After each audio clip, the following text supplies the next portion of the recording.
21, Pekan Biasa kelima.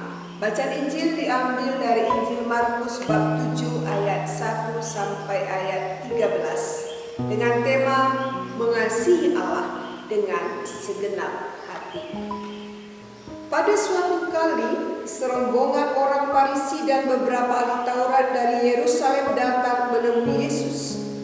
Mereka melihat bahwa beberapa orang muridnya makan dengan tangan najis, yaitu dengan tangan yang tidak dibasuh. Sebab orang-orang Farisi seperti orang-orang Yahudi lainnya tidak makan kalau tidak melakukan pembasuhan tangan lebih dahulu, karena mereka berpegang pada adat istiadat nenek moyang mereka. Dan kalau pulang dari pasar, mereka juga tidak makan kalau tidak lebih dahulu membersihkan dirinya. Banyak warisan lain lagi yang mereka pegang, umpamanya hal mencuci cawan, kendi, dan perkakas-perkakas tembaga.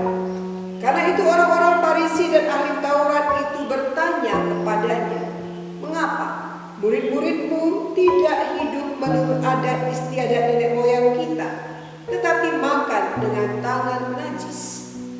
Jawabnya kepada mereka, "Benarlah nubuat Yesaya tentang kamu, hai orang-orang munafik, sebab ada tertulis, bangsa ini memuliakan aku dengan bibirnya, padahal hatinya jauh daripadaku.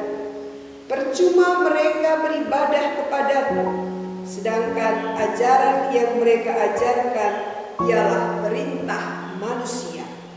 Perintah Allah kamu abaikan untuk berpegang pada adat istiadat manusia." Yesus berkata pula kepada mereka, "Sungguh pandai kamu mengesampingkan perintah Allah, supaya kamu dapat memelihara adat istiadatmu sendiri. Karena Musa telah berkata, hormatilah ayahmu dan ibumu, dan siapa yang mengutuki ayahnya atau ibunya harus mati.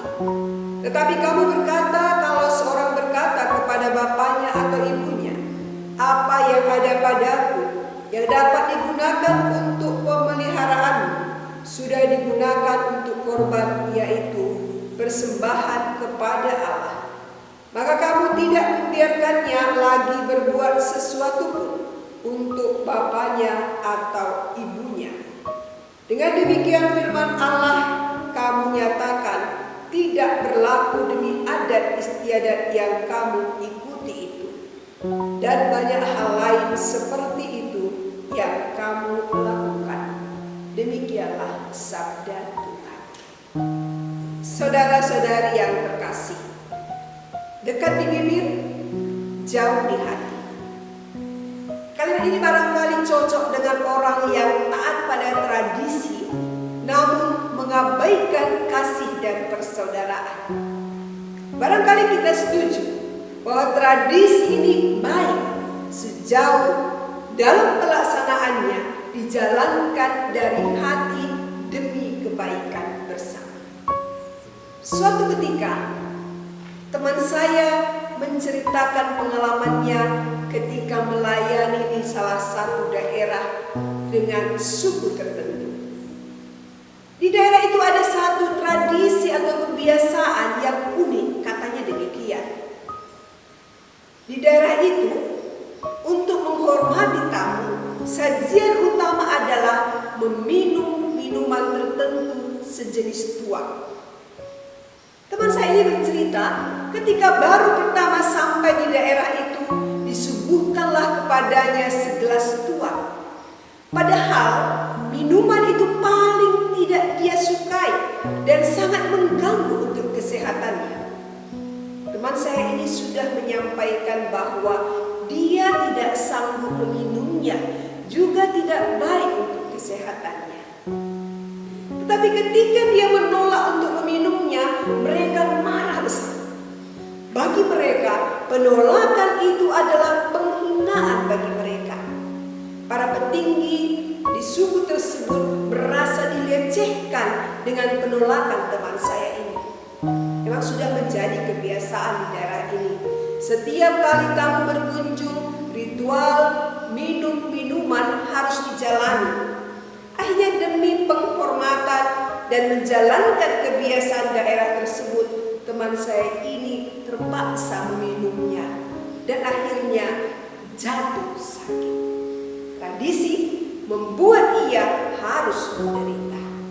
Saudara-saudari, dalam bacaan Injil hari ini dikisahkan pandangan Yesus yang sangat berbeda dengan kaum Farisi tentang tradisi atau kebiasaan. Selama dan sesudah pembuangan Babel, bangsa Yahudi cenderung semakin memperbanyak jumlah peraturan keagamaannya. Termasuk di dalamnya adalah membasuh tangan sebelum makan.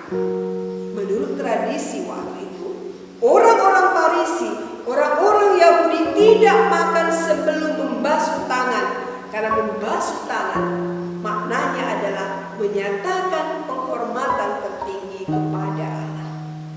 Tradisi yang ada begitu mementingkan hal-hal lahiriah sehingga mutu batin kurang dipedulikan. Ketika itu, orang Farisi dan ahli Taurat datang dari Yerusalem hendak menemui Yesus. Mereka sepertinya rajin mengamati Yesus dan murid-muridnya. Ketika mereka melihat para murid Yesus makan dengan tangan najis, yaitu dengan tangan yang tidak dibasuh, bagi mereka ini adalah masalah yang sangat serius. Dianggap serius karena melanggar adat istiadat leluhur mereka. Maka para ahli Taurat dan kaum Farisi mempertanyakan perbuatan dan kelalaian para murid ini kepada Yesus dengan bertanya, "Mengapa murid-muridmu tidak hidup menurut adat istiadat nenek moyang kita, tapi makan dengan tangan najis?"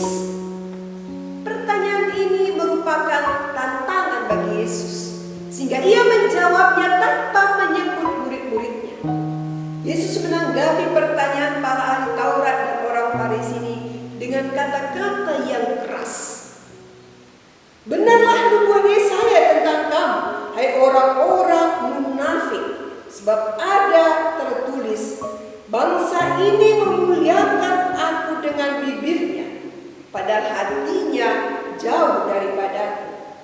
Percuma mereka beribadah kepadaku, sedangkan ajaran yang mereka ajarkan ialah perintah manusia.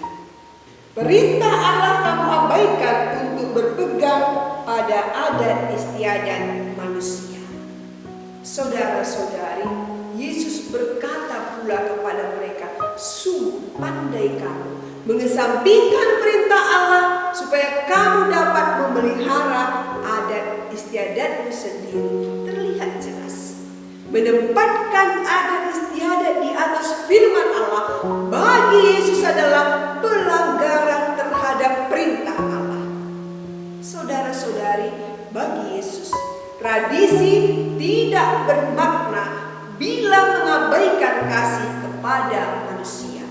Kesucian secara lahiriah saja tidak cukup dan tidak berarti. Semua peraturan itu tetap kalah pentingnya bila dihadapkan pada perintah Allah untuk mengasihi manusia dengan segenap hati. Biarpun bersih dan tidak bercela secara lahiriah, bukan kebersihan itulah yang menjadikannya berkenan kepada Allah. Yesus menghendaki mereka memuliakan Allah dengan hati, sebab hati adalah pusat segalanya.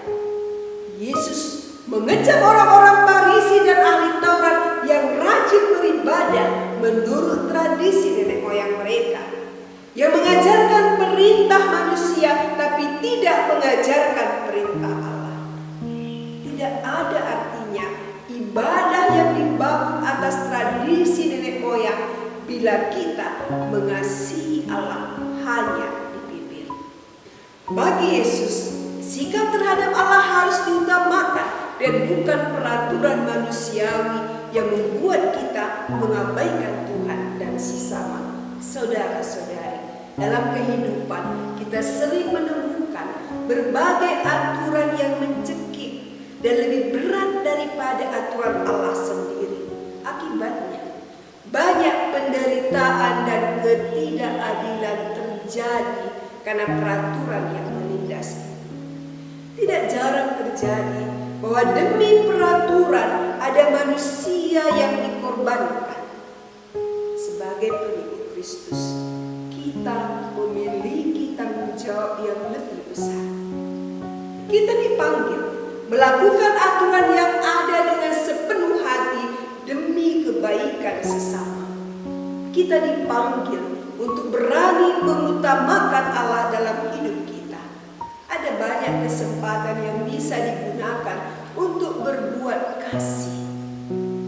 Dan terkadang kita dituntut untuk berani melawan arus dunia yang selalu berlawanan dengan arus kasih Allah. Kita tidak takut beda pandangan jika ada aturan yang menghalangi kasih Allah kepada sesama. Mari kita melakukan aturan yang ada dengan sepenuh hati demi kebaikan kita, keluarga kita, masyarakat kita. Mari kita mengasihi Allah tidak hanya dengan tampilan luar, tapi dengan segenap hati dan dengan segenap kekuatan.